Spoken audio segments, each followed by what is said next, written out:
વાવ તાલુકા પંચાયતની 16 બેઠકો માટે 36 ઉમેદવારો મેદાનમાં છે, જેમાં મુખ્ય લડાઈ કોંગ્રેસ અને ભાજપ વચ્ચે છે. તો કેટલીક બેઠક પર આમ આદમી પાર્ટીએ પણ પોતાના ઉમેદવારો ઉતાર્યા છે. ત્યારે આપણે કોંગ્રેસના વાવ 2 સીટના ઉમેદવાર હરીસિંહ વેજિયા સાથે આપણે વાતચીત કરશું. સાહેબ, પહેલા તો નમસ્કાર. નમસ્કાર. આભાર. અમારે યે ન્યૂઝ ઇન્ડિયામાં આપનું સ્વાગત છે. આભાર, તમે અમારી પાસે મુલાકાત માટે આવ્યા. સાહેબ, કેટલાક અમારા પ્રશ્નો છે. હાજી. કે આપનો રાજકીય અને સામાજિક અનુભવ શું રહ્યો છે? હા, હું 1972થી રાજકારણમાં, કોંગ્રેસ પાર્ટીના રાજકારણમાં સક્રિય રહેલો છું અને 33 વર્ષ સુધી વાવ ગ્રામ પંચાયતના સરપંચ તરીકે પણ મેં સેવા બજાવેલી છે.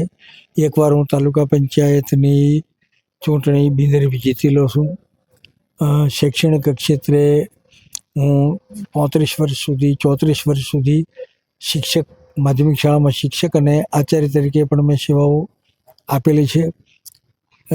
અમારા સમાજ, રાજપૂત સમાજ અને અન્ય સમાજોના વિકાસ માટે શક્ય એટલા પ્રયત્નો મેં કર્યા છે અને સાથને સહકાર આપેલ છે.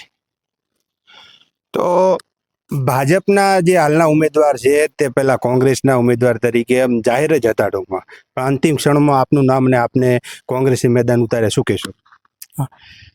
મારે તો ચૂંટણી લડવાનો કોઈ વિચાર હતો જ નહીં, પણ કોંગ્રેસ પાર્ટીએ આદેશ કર્યો એને પરિણામે મારે ઉમેદવારી કરવી પડી છે. ખાસ કરીને અમારા જિલ્લા કોંગ્રેસના પ્રમુખ ગુલાબસિંહજી, એમનો આગ્રહ હતો કે તમે ચૂંટણી લડો, એટલે મારે ચૂંટણી લડવાનો પ્રસંગ ઊભો થયો છે. સાહેબ, આપ હાલમાં તો જીતો છો, પણ કયા સમીકરણો લઈને? હા, હવે એ તો દરેક જે અમારા મતદાર ભાઈઓ છે, 3435 મતદાર ભાઈઓ અમારા વિસ્તારના છે, અને મને આશા અને સંપૂર્ણ શ્રદ્ધા છે કે એ બધા સાથે રહેશે. એ જ ઉદ્દેશથી અમે ચૂંટણી લડી છે. આપનો સમાજ સેવા સાથેનો સંપર્ક કેટલો રહ્યો છે? હા, અમારો લગભગ 40-45 વર્ષથી સમાજના જુદા જુદા ક્ષેત્રો સાથેનો સંબંધ આજ સુધી રહ્યો છે. જો કોંગ્રેસમાં તમે જીતો તો 100 દિવસોમાં કેવી કામગીરી, કેવા પ્રકારના? હવે એ પ્રશ્ન તો તાલુકા પંચાયતની, જિલ્લા પંચાયતની બોડી કોની બને છે, કઈ પાર્ટીની બને છે, એના ઉપર મહદઅંશે આધાર રહેશે. જો અમારી પાર્ટીને સત્તા મળશે તો અમે સમાજના જરૂરિયાતવાળા જે વર્ગ છે એ વર્ગને માટે પૂરેપૂરો પ્રયત્ન અને મહેનત કરીશું અને અમારાથી બનતું તમામ યોગદાન અમે આપીશું. મતદાતા આપને કેમ પસંદ કરે? મતદાતા ઉપર મને સંપૂર્ણ વિશ્વાસ છે અને મતદાતાનો મારા ઉપર પણ વિશ્વાસ છે, હું માનું છું. કારણ કે અમારો સંપર્ક એ સતત છેલ્લા 60 વર્ષથી ચાલુ છે, એટલે મને વિશ્વાસ રહે સ્વાભાવિક છે. યુવાનો માટે શું સંદેશો આપશો? હા, યુવા મિત્રોને ખાસ ચૂંટણીમાં તો બહુ શાંતિ રાખી અને બધા લોકો મતદાન કરે, સ્વચ્છ મતદાન કરે, કોઈ જાતનો ગામની અંદર મન દુઃખ ન થાય એવા પ્રયત્નો કરે, એ જ મારી અપેક્ષા.